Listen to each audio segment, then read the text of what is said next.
You clicked on this video because you want to make some beautiful drum and bass that resonates with your listener. You clicked on the right video because today we'll be turning this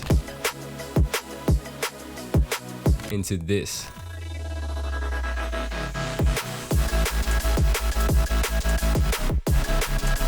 But before we start, let's just step outside of this video, out of these four corners here, and make a deal. You watch to the end of the video, hopefully get inspired, and then after this, go make a track with what you've learned. Do we have a deal? All right, let's do it. So the first step we want to take is, of course, make the drums. This will lay the foundation for the track. So I'll choose a kick real quick. I'll do this one right here. And by the way, yes, I'm in Ableton. I'm just experimenting a little bit. Even if you use FL Studio, I promise you there will be something that you'll learn in this. Let's get a snare. This one's good. It's more of a rim shot type of snare. Oh yeah, I forgot. Another thing we want to do is set our BPM to 174. Drum and bass is usually around 170 to 180, give or take. Now I'm just going to duplicate this and then move the kick over by a half beat like this. Then you get the classic two-step drum and bass pattern. From here, maybe I'll add some cymbals. So I'll load up a drum rack and we can drag in some samples here. Now I'm just going to create a MIDI pattern. So Control-Shift-M in Ableton, and let's see what we can make here. I almost want these hi-hats to be more of a rhythmic texture instead of just really bright. So I will apply a frequency shifter.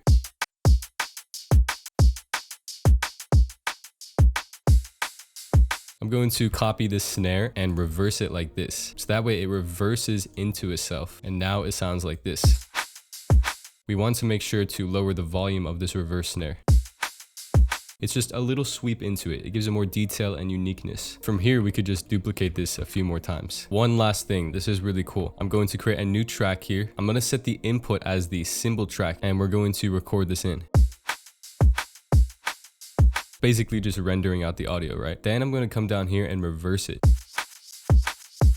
We can match this up. Now we can move on to the bass. So really quickly, I'm going to load up Serum here and we can just create a very simple respace. Now the classic way to make a respace is just by taking two oscillators and then slightly detuning them. So about maybe 24. This one's set to -24 and this one's set to 24. And then all we have to do is just apply this low pass filter over here. But there's also another way we can do this. So I'm going to disable the second oscillator. I'll reset this back to 0 and then we can just detune it like this.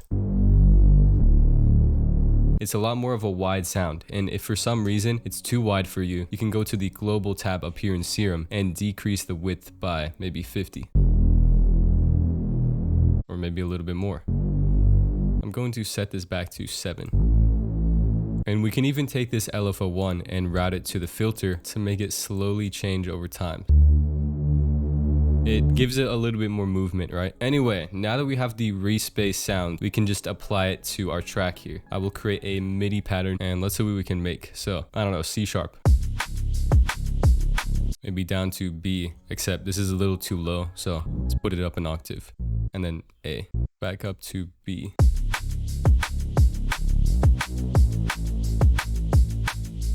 If we really quickly apply an EQ to this, you can see how these frequencies are kind of moving. It has a lot of movement, right? And this is because the Reese phase cancels on purpose, right? That's what gives it that moving sound. EQ it a little bit.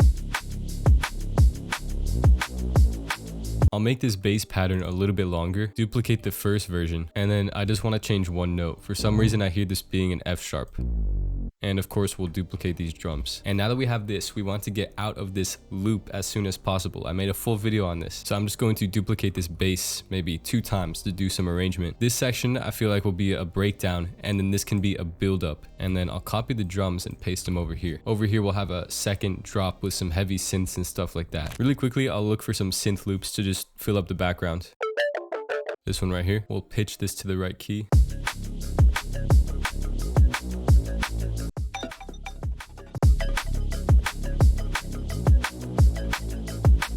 And since we're already adding synths, I think it's a good idea to add a very euphoric sounding synth in this section over here. Once again, I will load up Serum, and all we're going to do here is just leave it as the default preset, detune this to about 7, turn on the second oscillator, detune this one to 7 as well, take this one up an octave, and then for the first oscillator, I like to detune this slightly less and then turn this up a little bit. We'll get that classic super saw sound, right? Let's go ahead and make a pattern for this. So we'll follow the same chord progression, C sharp minor, then B major, and A major. I'll use Control and drag to copy this up. That was up an octave. And then I'll do that one more time, except 7 notes up.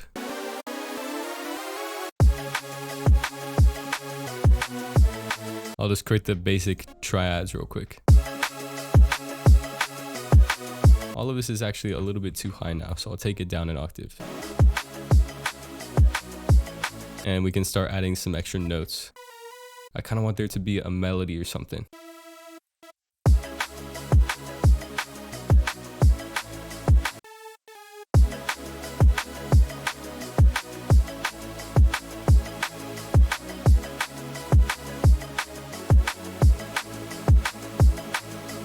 Now the thing is, this synth sounds really good, but the drums don't really fit it in my opinion. They feel a little bit too light. So I think we should switch them up a little bit. I'll switch out both the snare and the kick here. Make this kick a little bit shorter. And then the snare. Apply a little frequency shifter to this. Perfect.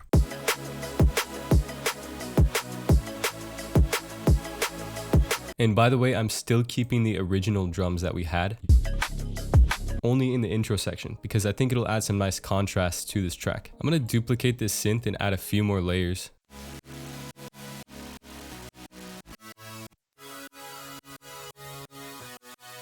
Yeah, that sounds good. And by the way, I give all my presets and samples to my one-on-one clients. I have a link in the description if you want to go check it out. Completely up to you if it's something that you're interested in. So we have the first layer, more classic saw layer, the second one, slightly more noisy, and then this one.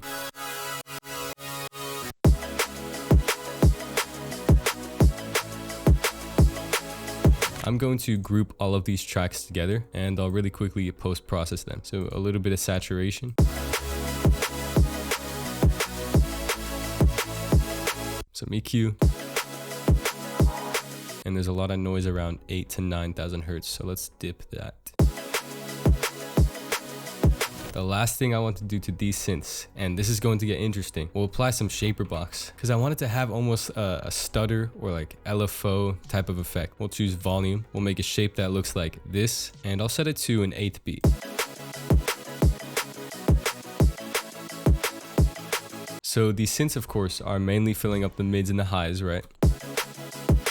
But there's no bass, and if we wanted to, we could use this respace from before.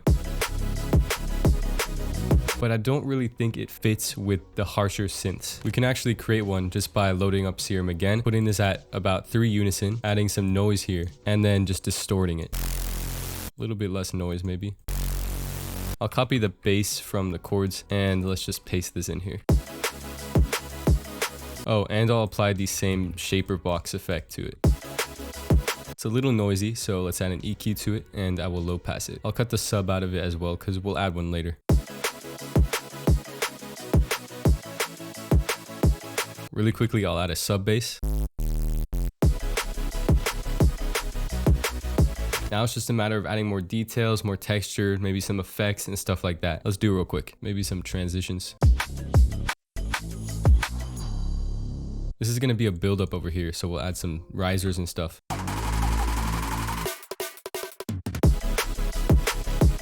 It doesn't sound as powerful as it could yet, but we'll work on that in just a little bit. I'm just getting some more ideas down. Maybe we could add some brass shot or something over here. And another layer.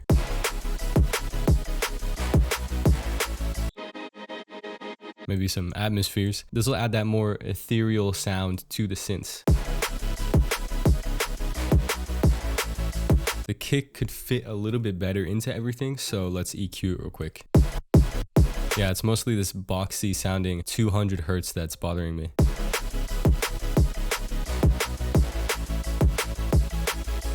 Yeah, that's a little better. Okay, so I don't know if you can see this, but I have a call in about 10 minutes with a client. So I'm gonna go do that real quick, and then I'll come back to this project. I'll add some more details, get some more ideas out, and then we'll continue. So I'll see you then. All right, we're back. It's actually about 2 hours later. I did the call. To be honest, I think I got a little bit carried away because there's just so many ideas popping up into my head over the course of like an hour. I'm gonna explain what I did here. I replaced the old build-up drums and added these ones here.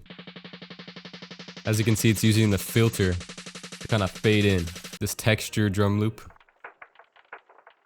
in the build-up section, as well as this one in the intro, as well as some little glass breaking sounds like this,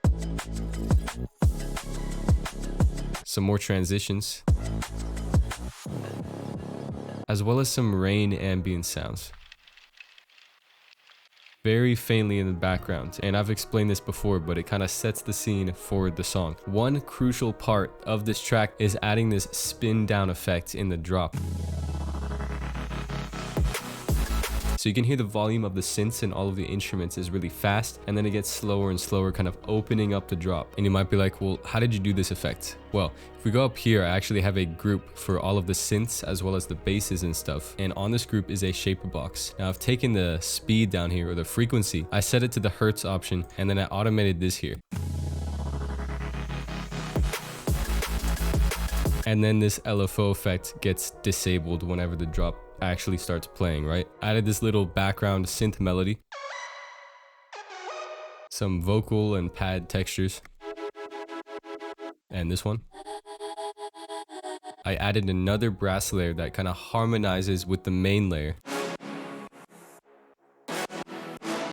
Oh yeah, and I also have some vocals here. So this is the vocals from David Guetta and Usher, Without You. I just randomly had the idea to add these, and they fit perfectly. Hopefully I won't get a copyright strike, but I think we're good. So they're playing in the drop right over here.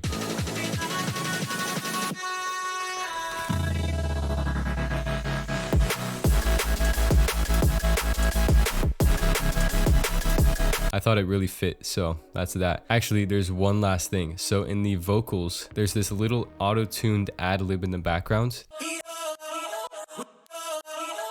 Right there, you can hear it. I thought that sounded cool, and so I wanted to accentuate that. I took a little synth and then recreated it, so that way you can hear it a little bit better. Anyway, I think it's time we finally play the full track.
As always, thank you so much for watching. I hope this inspired you somehow. And I apologize for taking a long break again, but we're good. We got this uploaded. If you want to, you can click the Click the subscribe button, so that way I can hopefully retire my parents. It'll help me a ton. Also, if you want to, you can click the first link in the description if you want to work one-on-one with me. It's completely up to you. Make music now, and you'll thank yourself later. Peace.